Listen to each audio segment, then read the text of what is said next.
90 جلسة درس فقه ميسر نحمده ونصلي على رسوله الكريم. الحمد لله والمنة درسimiz fıktan bardı tarava namada. Tarava namada tarava demeklerinin sebebi näme? Näme deyip şuna taravih deyipdirler. Taravih deyip şol her 4 rekattan bir oturulya, istirahat edilye. Mustahap zat. Şuna barahim ham tervihe deyiliye. O ham şu taydan 3-4 tarafta oturuluyor da her 4 rekatta oturuluyor. Kullen ne taraf oluyor adam? 5 sefer oluyor. O zaman şuna ne deyipdirler? Taravih deyipdirler. Yani ken oturulayan namaz deyip ayttığı. Adamlar var Türkmen sehrada da ba yok de. Taravih namaz Ehl-i Sünnet vel Cemaat'ta icmai mesele. İcmai mesele diğerleri yani 4 mezhepte bir zat. Hiç gurrun yok arada. İhtilaf yok. Şu atamane 5 vakit namazın hakkında ihtilaf var mı? Yok. 5 vakit namazın farz namaz, sünnet namazın reketlerinde ihtilaf var mı? İhtilaf yok. Bu da bir icmai meselede. Kull ehli sünnette 5 vakit namaz şey. O farzının tanı belli, sünnetlerinin tanı belli. Arada hiçbir ihtilaf yok. Fakat tekit diye sonra tebabat rayba. O cüdegane vurdu. El cümle şu bir mesailleri ki şun hakkında ihtilaf yok. Taravih namazının 20 rekatlığının hakkında. Türkmen sehrada da mezhebe durmani şimdi 8 rekat okuyup verirler var. 8 rekat okuyanda ne oluyor? Teravih olmuyor. Çünkü teravih edip bir taraf oturmakta diye. 4 rekattan bir oturdun, bir tervihe oldu. İkinci 4 rekattan yeni oturdun, ne oldu? Tervihatan oldu. Sen adacığı 10 rekat okuyma oluyor da teravih olacak oldu. Şun adının öyle teravanı gelip 8 rekat okuyup da şun adına teravih takmaklık şun mani adı taydan da mana taydan cur gelmiyor. Şimdi bilemez ya adını. Şu soratında. O zaman ba mantığı Türkmen sehrada kıyınansak da şu meselenin üstündeki bir icmai mesele.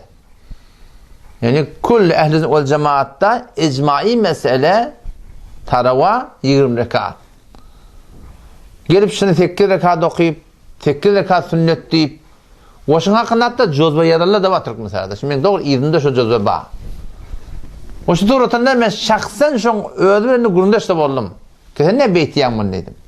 Bunu nereden taptın sen? Ay onna dene anala yadav bardat dene Allah okuyatın dedim diye. Meğer sen kim meğer sen gelip bu kun 1400 yıl sonra gelip sen gelip fetva vermeli ki taravih naudbillah 8 rekat deyip. Sonra mı helilin guruna kalmadı ki? Sonra erkekleri şey etmeyen durdular. Sonra mı kıyıkçı durdular mantığı Türkmen sehrada. Kümüştebehemizde şu bir adamla var. Evet kümüştebehenkiler kendini çıkarıp bilenak. Tufran başında ihtiyarlar ki. Bender de şu sıraya adamla var. Ola da tufran başında ihtiyarlar. Edibilen aklı yani. Kümmette de şol adamla ba. Ola da birken bunun hakkında goğa turup başarana aklı. Şol adamlar sağlar ad. Ama kelala tarafta şeyde bir adamları ba ki şunu hakkı tebliğ edip bir adamla ba. Evet kelala diyeyim de ulamayın kelalan himmeti üzere değil. Belki şola 100'den 90'ı Hanefi mezhebe ve alakim öyle kail mezhebi bir diğerli mezhebi duruyorlar. Başardığına göre lağal mezhep diyene ketlemen doğrular. Ama zahiren Hanefi tutuyup işlerle tebliğ edip birine kıyınlansak da bizim adamımızda bağım şol Vehhabi diyerler, gayri mukallet diyerler, öğlenin Selefi diyerler, şöyle şteyf adamlar. Kâtle de var ortadan ihtilaftan narahat. Ne ihtilaf oluyor, ne ihtilaf olmalı. Ben dedim o zaman Kur'an'ı inkarım dedim. Kur'an'ı Huday Teala وَلَا يَزَالُونَ مُخْتَلِفِينَ diptir. Yani hemişe ihtilaf olur durur diptir. İlla men rahime rabbuk. Mevlam Allah Teala rahmette, hidayet etti. Hidayet bulan adamdan ihtilaf yok. Allah Teala وَلِذَٰلِكَ خَلَقَهُمْ şunun için yarattım ben dedim. Yani ihtilaf olmalı. Ta hak bilen batının arasında ne olsun? Uğursulsun, oklaşılsın. Hak hakka gelsin, bakışta na hakka gelsin. O hak dar hem hakka sabit kadam dursun. Ben dedim ihtilaf burada ki Hudayta Kur'an'ı boltturacak deyiptir. Peygamber Hudaysan öyle 3 dua ettim diye. 2 de kabul oldu bir kabul olmadı deyiptir. Dua ettim ki şu ümmetin başına şeyde bir zalim padşa musallat bolmasın ki kulleşin nabud etmesin. Allah Teala kabul etti diye. O yine dua ettim ya Allah şeyde bir aşık kişi ummet nabud bolmasın. Allah Teala kabul etti diye. O yine dua ettim ya Allah ümmette ihtilaf bolmasın. Allah Teala kabul etmedi diye. Näme diýip şol Hudaý Taala şu dünýäni imtihany üçin yaratdyr da. O imtihany üçin yaradan bolsa hiç taýda bir ihtilaf bolmagy bolýar da. O Allah'tan yaratmaklyk maksadyna näme bolýar? Tertiyediye. Şu taýdan Allah Celle Celaluhu Rabbim öýdüge bolýar. Göde görüp duranda ki şu derekli Hudaý Taala kabul etmekdir şunu. Ama ihtilaf musulmandan hemişe bar. Peygamber Hudaýsan öýd wagtynda da ihtilaf almışdyk. Adam musulmanlar ne kadar gowga turupdurlar, Peygamber helini töme turupdurlar. Peygamberin yarına gidip şehit edipdirler. Ne kadar şu musulmanın o kadar ne kurunna ha. Oğlum soram iyi diyen Hazreti Sıddık radıyallahu anh halife bolýar. Ne kadar ihtilaf bolýar. Ne kadar 40 000 sallı adam la ilahe illallah Muhammed Resulullah diyen adam dinine olupdur. O zaman şu la ilahe illallah Muhammed Resulullah diyen adamla bilen Hazreti Sıddık radıyallahu anh ola kılıçlak boşupdur şöyle bilen. Tağır yerine oturtupdur şöyle. Yani peygamber ihtilaf sahabenin da vatında bağ. Ve Hazreti Osman radıyallahu anh'ı gelip önüne şehit etmedi demek. Kim? Havariç diye. Havariç yani şeriatın hükmünden çıkan ne bayttığı. Hazreti Osman radıyallahu anh'ı bir aklın kabul etmeye sen o da Hazreti Ali var, Talha var, Zubeyr var, Hasan var, Hüseyin var radıyallahu anh. İşte hemmeti var yine de halife-i Müslümin geliyeli önüldür yerli. Mesela ihtilaf şu zamanda bağmıştık da. Hatta sahabalar şu Hazreti Osman radıyallahu anh'ın gururunne, yine Hazreti Ali radıyallahu anh'ın gururunne. Hazreti Ali radıyallahu anh gururunne cengi Cemel bolýar, cengi Seffeyn bolýar, Seffeyn vuruşu bolýar, Cemel vuruşu bolýar. O bir näme? Nehreban vuruşu bolýar. Aslında ölçüpdirler bilýän. Sahabalar o şey ihtilafın arasında üç grup boldy diye. Bir grup Hazreti Muaviye tarafı, bir grup Hazreti Ali tarafı, bir grup nämetçekden bilmedi diye durdular diye Allah hak kim bilen. On sonra belli boldy ki hak Hazreti Ali bilen. Hazreti Muaviye ýalňyşypdyr. Açık konuyan yani ihtilaftan kaçmaklık bu bozuk battı. Hemişe bağdat bir. İhtilaf hiç öte tökülmüyor. Ondan sonra bir aracık gelindi. Hazreti İmam Azam rahmetullahi aleyhi meğer kim öldürdü? Şimdi la ilahe illallah Muhammed Resulullah diyen adamlar şu dından öldürdüler da. Şu dından öldü yani şu. Ne mi direktli? Hak direktli.